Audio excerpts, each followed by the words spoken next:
الإسلام.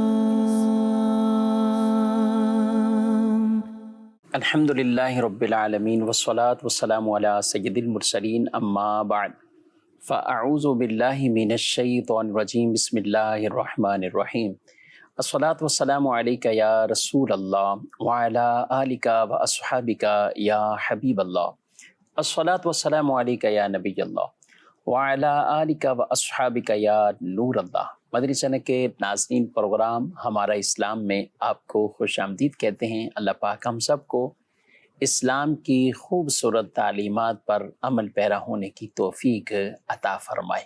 ہمارے پیارے رسول صلی اللہ علیہ وآلہ وسلم کی ذات اقدس پر درود و سلام پیش کرنے کے بے شمار فضائل و برکات ہیں۔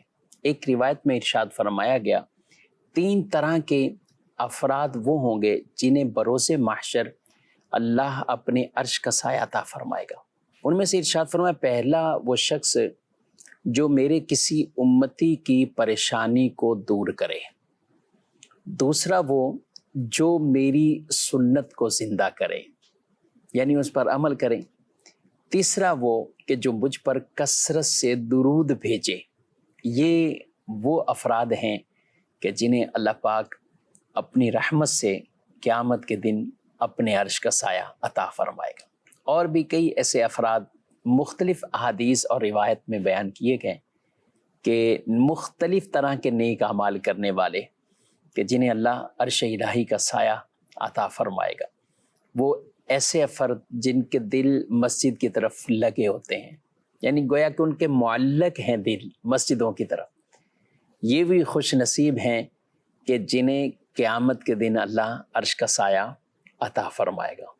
بظاہر وہ مسجد سے جدا بھی ہوتے ہیں اور جاتے بھی ہیں، لیکن دل اپنے گویا کہ مسجد میں چھوڑ کر آتے ہیں کہ میں نے پھر مسجد کی طرف لوٹنا ہے، میں نے پھر مسجد کی طرف آنا ہے۔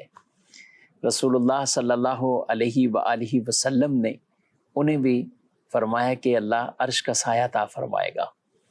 اسی طرح وہ افراد جو دائیں ہاتھ سے صدقہ دیں، بائیں ہاتھ کو خبر نہ ہو، یعنی وہ اتنا اس چیز کو مخفی رکھتے ہیں، اس میں کوئی کسی طرح کا احسان، نمود و نمائش کچھ نہیں، اس طرح کسی کی مدد کر دی کہ اپنے بائیں ہاتھ کو بھی پتہ نہ چلے، مطلب یہ کہ اپنے ساتھ والے کو کسی کو پتہ نہ چلے، تو یہ بھی عرش الہی کا سایہ پانے کے حقدار بنیں گے۔ اللہ ان کو بھی عطا فرمائے گا۔ صدقہ دینا اعلانیہ طور پر ہو یا صدقہ مخفی طور پر دیا جائے، چھپ کر دیا جائے، دونوں میں اگر رضائے الہی ہو تو یہ دونوں قبول ہی قبول ہیں۔ جی ہاں، کیونکہ سرًا و علانیہ قرآن پاک میں یہ باقاعدہ دونوں کلمات بیان بھی کیے گئے۔ الذین ينفقون اموالهم باللیل والنہار سرًا و علانیہ، فرمایا وہ جو اپنے مال کو خرچ کرتے ہیں، دن میں خرچ کرتے ہیں یا رات میں خرچ کرتے ہیں، چھپ کر کرتے ہیں یا اعلانیہ طور پر کرتے ہیں، اللہ ان کے دیے ہوئے کو جانتا ہے اور انہیں اجر و ثواب فَلَهُمْ أَجْرُهُمْ عِنْدَ رَبِّهِمْ، ان کا اجر اللہ کے پاس ہے اور اللہ انہیں اپنی بارگاہ سے اجر و ثواب عطا فرمائے گا۔ تو اعلانیہ بھی کسی کا صدقہ دیکھ کر ہم یہ نہیں کہیں جو صدقہ دے رہا ہے یہ اس میں کسی طرح کا معاذ اللہ ریاکاری کر رہا ہے، یہ دکھلاوا کر رہا ہے، یہ میں اور آپ کسی کو نہیں کہہ سکتے، کیونکہ ہو سکتا ہے اس کی دل کی بڑی اچھی نیتیں ہوں۔ ہمیں چاہیے کہ ہم حسن ظن کریں کہ یہ ترغیب کے لیے بھی ایسا کر رہا ہو، یہ اس لیے کر رہا ہے کہ میں یہ عمل کر رہا ہوں تو اور لوگ بھی مجھے دیکھ کر یہ عمل کریں۔ جی ہاں، اعلیٰ حضرت امام اہل سنت علیہ رحمہ سے اس طرح کے ایک سوال ہوا کہ جیسے آدمی کوئی چیز وقف کرتا ہے، مسجد ہے یا کچھ اور ان کو کوئی چیزیں دیتا ہے، تو بعض اوقات آدمی اپنا نام برائے ایصال ثواب بھی لکھوا دیتا ہے، یا ویسے ہی ڈونیشن کرنے والے اپنا نام لکھوا دیتے ہیں، اس کی تختی لگ جاتی ہے۔ آپ رحمۃ اللہ تعالیٰ علیہ نے اس کے بارے میں بھی لوگوں کی یہی تربیت فرمائی اور جواب یہی دیا کہ ہم لوگوں کے دلوں پر ہم مطلع نہیں ہیں، ہمیں نہیں پتہ کہ اس کے دل میں کیا نیت ہے۔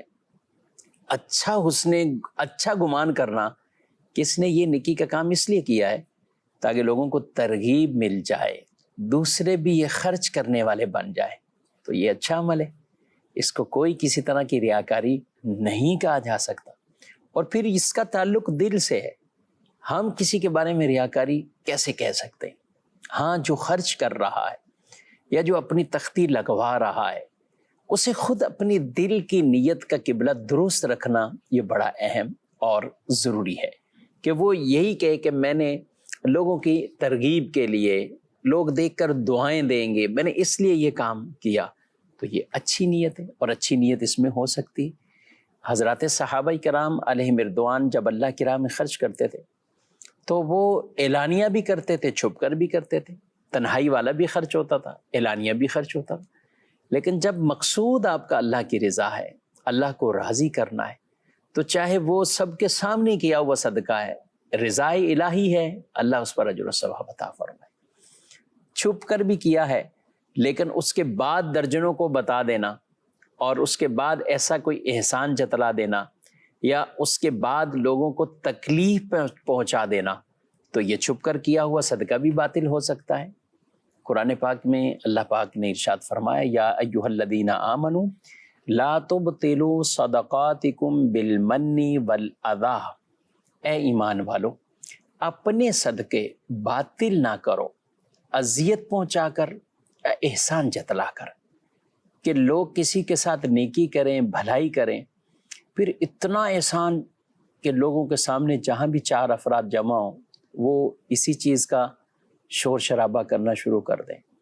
کسی کی بیٹی کے شادی کیا کروا دی، یا کسی کے بیٹے کو جاب کیا دلا دی، اب صرف یہی بات چیت ان کے سامنے رکھتے رہنا، یہی کہتے رہنا، تو یہ بڑی معیوب بات اور اللہ کو بھی پسند نہیں، اور بلکہ صدقے باطل ہو جائیں گے، ضائع ہو جائیں گے۔ آپ نے جو نیکی کی ہے وہ آپ کی نیکی ضائع ہو جائے گی۔ آپ نے نیکی کی اللہ کے لیے، اللہ سے اس کا اجر و ثواب مانگے۔ قرآن پاک میں اللہ پاک نے ایسے لوگوں کی شان کو بیان کیا جن کے دل میں اللہ کی رضا والی نیت ہوتی ہے۔ وَيُطْعِمُونَ الطَّعَامَ عَلَى حُبِّهِ مِسْكِينًا وَيَتِيمًا وَأَسِيرًا إِنَّمَا نُطْعِمُكُمْ لِوَجْهِ اللَّهِ لَا نُرِيدُ مِنْكُمْ جَزَاءً وَلَا شُكُورًا۔ ارشاد فرمایا، اور وہ لوگوں کو کھانا کھلاتے ہیں اللہ کی محبت میں، یتیم کو، مسکین کو، اسیر قیدی کو وہ کھانا کھلاتے ہیں، اور یہ کیا ہے؟ اللہ کی محبت میں کھلاتے ہیں۔ اور پھر کہتے کیا ہیں؟ انما نطعمکم لوجہ اللہ، وہ کہتے ہیں ہم تمہیں اللہ کی رضا کے لیے کھلاتے ہیں، لا نرید منکم جزاء ولا شکورا، ہمیں تم سے کوئی تھینک یو نہیں چاہیے، تم سے کوئی شکریہ نہیں چاہیے، ہم نے جو کیا ہے یہ اللہ کی رضا کے لیے کیا ہے، اللہ کو راضی کرنے کے لیے کیا ہے۔ تو اللہ ان کی بھی تعریف فرماتا ہے، ان کی گویا کہ اللہ پاک نے ان کے لیے یہ بشارتیں قرآن پاک میں، یہ ان کی مدح ہے، ان کی تعریف ہے، اور قیامت تک ہم ان کی شانوں کو بیان کرتے رہیں گے کہ جو اللہ کی راہ میں کسی کو کھانا کھلاتے ہیں تو بھی اللہ کی محبت میں کھلاتے ہیں، اور ان سے کہتے ہیں ہمیں تم سے تھینک یو بھی نہیں چاہیے۔ اور یہی وجہ ہے کہ کئی ہمارے اسلاف بزرگان دین وہ صدقہ کرنے کے بعد سامنے والے سے دعا کا بھی تقاضا نہیں کرتے تھے، دعا کا بھی تقاضا نہیں کرتے، بلکہ یہی کہتے کہ وہ سامنے والا ہمیں دعا بھی نہ دے، گویا کہ پورا کا پورا عمل اللہ کے لیے ہو۔ یہ دعا بھی لی تو یہ وہ سمجھتے تھے کہ شاید یہ بھی کوئی بدل ہو گیا، یہ ایک اس طرح کا کوئی ہم نے معاوضہ لے لیا، بدلہ لے لیا، تو وہ یہ بھی نہیں کہتے تھے کہ سامنے والا ہمیں دعا دے، ہم نے اللہ کے لیے کیا ہے، اللہ ہمارے معاملات غیب سے ہی بہتر فرما دے گا۔ تو یہ بھی ایک انداز تھا صدقہ خیرات کرنے کا، تو ہمیں اس طرح کا یہ اختیار کرنا چاہیے۔ تو ایسے لوگ جو اپنے صدقات کو مخفی رکھتے ہیں اور ایک ہاتھ سے دیں دوسرے ہاتھ کو خبر تک نہ پہنچے، قیامت کے دن انہیں بھی اللہ عرش الہی کا سایہ عطا فرمائے گا۔ وہ شخص جو تنہائی میں بیٹھ کر اللہ کو یاد کرے، اکیلے میں بیٹھا ہو اور اس کی آنکھوں میں سے آنسو بہہ جائیں، رب کو یاد کرتے ہوئے اس کی آنکھوں میں سے آنسو بہہ جائیں، تو یہ بھی بڑا خوش نصیب ہے۔ اللہ پاک ایسوں کو بھی قیامت کے دن اپنے عرش کا سایہ عطا فرمائے۔ ناظرین کرام، کبھی ہم اجتماعی صورت میں بیٹھے ہوئے، مجمع میں ہوں، اجتماع میں ہوں، محفل میں ہوں، تو کسی کی آواز انداز سے، اتار چڑھاؤ سے، طرز سے، اشعار سے آدمی کو ایک رقت قلبی، دل کا نرم ہونا وہ نصیب ہو جاتا ہے، اور وہ روتا ہے، آنسو بھی بہاتا ہے۔ یہ اچھا عمل ہے، ہونا بھی چاہیے۔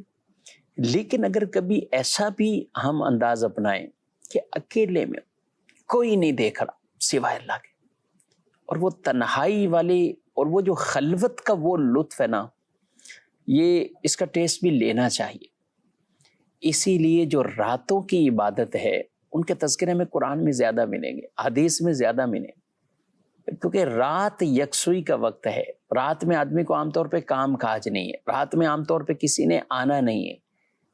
تو والذین یبیتون لربہم سجدا وقیاما، کہ ان کی راتیں اس طرح گزرتی ہیں، کس طرح کہ وہ قیام کی حالت میں یا سجدے کی حالت میں ہیں، جن کے بدن، ان کے جسم ان کے بستروں سے جدا ہو جاتے ہیں، اور وہ اللہ کو پکارتے ہیں، خوف کی حالت میں بھی، رحمت کی امید کے ساتھ بھی وہ رب کو یاد کرتے ہیں۔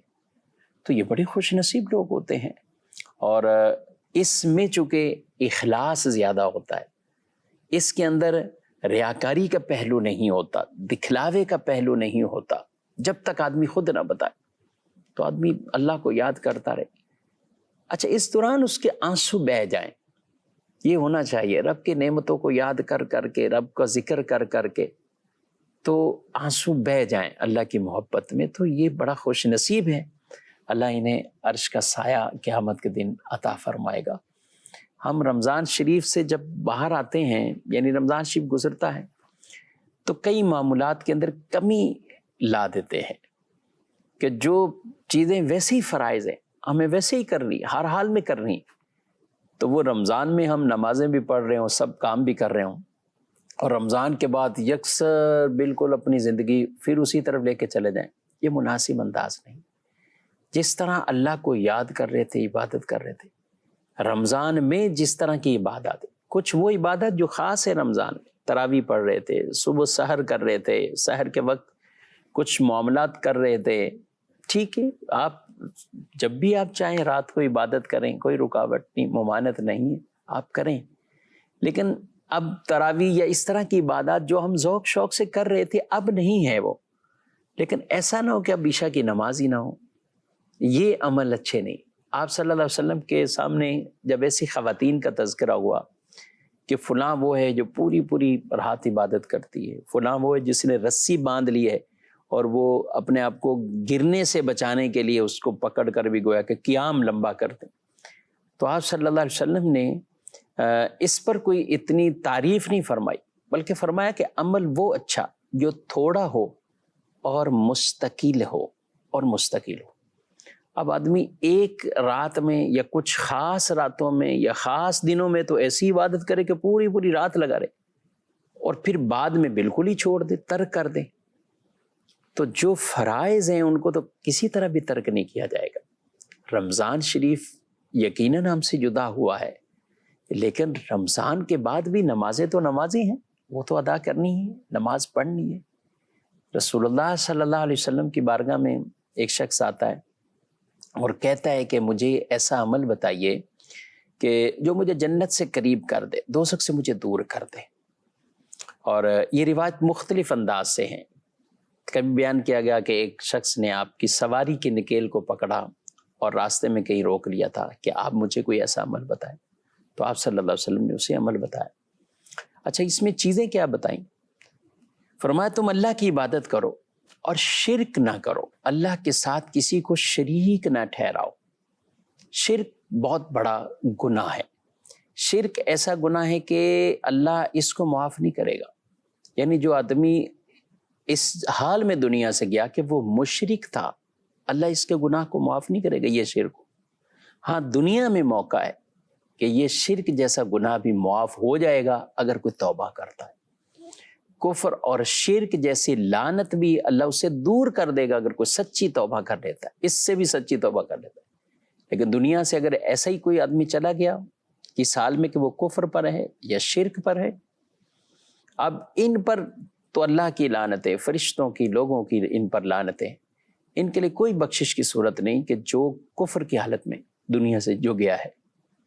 اور شرک والے کے لیے اللہ پاک نے ارشاد فرمایا ہے ان اللہ لا یغفر ان یشرک بہ ویغفر ما دون ذلک لمن یشاء. اللہ شرک معاف نہیں کرے گا، شرک کے علاوہ جو چاہے گا اللہ معاف فرما دے گا، لیکن شرک اللہ معاف نہیں کرے گا. شرک اللہ کی ذات اور صفات میں کسی کو اللہ جیسا ماننا، معاذ اللہ ثم معاذ اللہ. اور یہ کوئی مومن ایسا کام نہیں کرتا، کیونکہ مومنوں پر آپ صلی اللہ علیہ وسلم نے خود اپنی امت کے لیے فرما دیا مجھے آپ امت سے شرک کا خوف نہیں کہ یہ پوری کی پوری شرک میں مبتلا ہو جائے گی. شرک کا ایسا آپ صلی اللہ علیہ وسلم نے خاتمہ فرما دیا کہ آپ نے فرمایا مجھے آپ امت پر شرک والا یہ خوف نہیں ہے.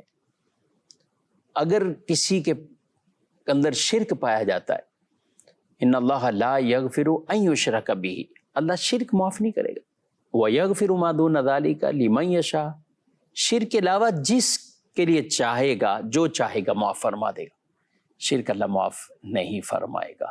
تو شرک سے توبہ کرنی چاہیے. اگر کوئی ایسا ہے کہ معاذ اللہ شرکیہ معاملات کفریہ معاملات ہے، اللہ کی بارگاہ میں توبہ کریں. دنیا میں آج موقع ہے، آج وقت ہے کہ دنیا کے اندر معافی مانگے، اللہ اس کی توبہ قبول فرما لے گا، اسے معاف فرما دے گا. تو میں عرض کر رہا تھا تو آپ صلی اللہ علیہ وسلم نے اس پوچھنے والے کو یہ کہا کہ اللہ کی عبادت کرو، شرک نہ ٹھہراؤ. پھر آگے ارشاد فرمایا کہ نماز کو پڑھنا، نماز کو قائم کرنا، رمضان کے روزے رکھنا، حج کرنا، زکوٰۃ دینا، یعنی جو فرائض ہیں وہ ایک روایت میں صلہ رحمی کرنا، یہ بھی فرمایا گیا. اب یہ مختلف جو چیزیں بیان کی، لیکن بالکل فرائض والی جو چیزیں ہیں وہی آپ صلی اللہ علیہ وسلم نے بیان کی. وہ شخص وہاں سے روانہ ہوتا ہے یہ کہتے ہوئے وہ جاتا ہے کہ میں کم بھی نہیں کروں گا اور میں زیادہ بھی نہیں کروں گا. اب اس کے دو مطلب ہیں، یعنی یہ جتنی چیزیں آپ نے بیان کی میں پوری یہی آگے جا کر بیان کروں گا، اس میں کوئی کم نہیں کروں گا اور نہ ہی کوئی اپنی طرف سے اضافہ کروں گا. اور ایک مطلب یہ ہے کہ جو کچھ آپ صلی اللہ علیہ وآلہ وسلم نے فرائض بیان کیے، میں فرائض پورے میرے عمل ہوگا، لیکن فرائض میں کمی بھی نہیں ہوگی اور کوئی مزید اضافہ بھی نہیں ہوگا. تو آپ صلی اللہ علیہ وسلم اس کے اس کہنے پر گویا کتنے خوش ہوئے کہ لوگوں سے ارشاد فرما دیا کہ جو چاہتا ہے کسی جنتی کو دیکھ لے تو اسے دیکھ لے، یہ جنتی جا رہا ہے. تو فرائض کی بڑی اہمیت ہے محترم ناظرین اکرام. اس لیے حدیث قدسی میں فرمایا فرائض سے بڑھ کر کوئی عمل ایسا نہیں ہے کہ جس کے ذریعے آدمی اللہ کا قرب حاصل کرے، پھر آگے نوافل کے ذریعے وہ قرب حاصل کرتا رہتا ہے یہاں تک اللہ اسے اپنا محبوب بناتا ہے. لیکن پہلا فرائض. اب فرائض پر صرف نماز نہیں ہے، زکوٰۃ نہیں ہے، حج نہیں ہے، بلکہ جن چیزوں پر عمل کرنا فرض ہے وہ سارے فرائض کی کیٹیگری میں، اور جن سے بچنا فرض ہے، گناہ کے کام سے بچنا فرض ہے، نافرمانی کے کام سے بچنا فرض ہے، تو ان سے اپنے آپ کو بچانا ہے. شیطان انسان کو خوش فہمی میں مبتلا کر دیتا ہے اور رمضان کے بعد کی زندگی کو ایک عجیب سا بنانے کی کوشش کرتا ہے کہ بڑی نیکیاں ہو گئیں، اب تو آپ تھوڑا سا ادھر ادھر معاملات کر لیں، آپ جیسے تیسے بس ٹھیک ہے، اب تو بہت نیکیاں ہو گئیں. اللہ سے ڈرنا چاہیے، کبھی بھی اپنی نیکیوں پہ اترانا نہیں چاہیے، فخر نہیں چاہیے. اللہ نے جو توفیق دی نیکیاں ہو گئی اور اس کو اللہ کی توفیق ہی جانیے، مگر یہ نہیں کہ شیطان کے ورگلانے میں ہم آ جائیں اور نیکی کے جو کام ہے وہ بھی چھوڑ کر ہم بیٹھ جائیں. ایسا نہیں، بالکل بھی ایسا نہیں کرنا چاہیے. اس لیے ہمارے اسلاف کا تو یہ انداز ہے کہ وہ کہتے تھے کہ نیکی کر کے بھول جاؤ اور گناہ اگر ہو گیا تو اسے یاد رکھو.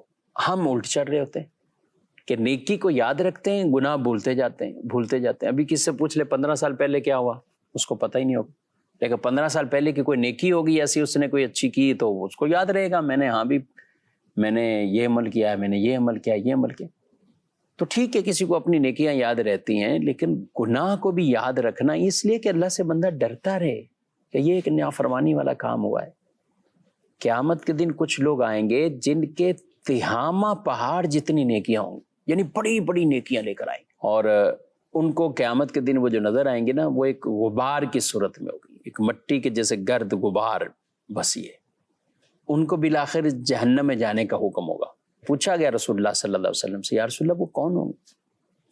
تو بتایا گیا کہ وہ نماز بھی پڑھنے والے ہوں گے، وہ روزے بھی رکھنے والے ہوں گے، مگر یہ معاملہ تھا کہ جب وہ تنہائی میں جاتے تھے تو اللہ کی حدود کو کراس کرتے تھے، لوگوں سے ڈرتے تھے اور اللہ سے نہیں ڈرتے تھے۔ لوگوں کے بارے میں ان کے دلوں میں وہ خوف رہتا تھا، حیا رہتی تھی، رب سے حیا نہیں کھاتے تھے۔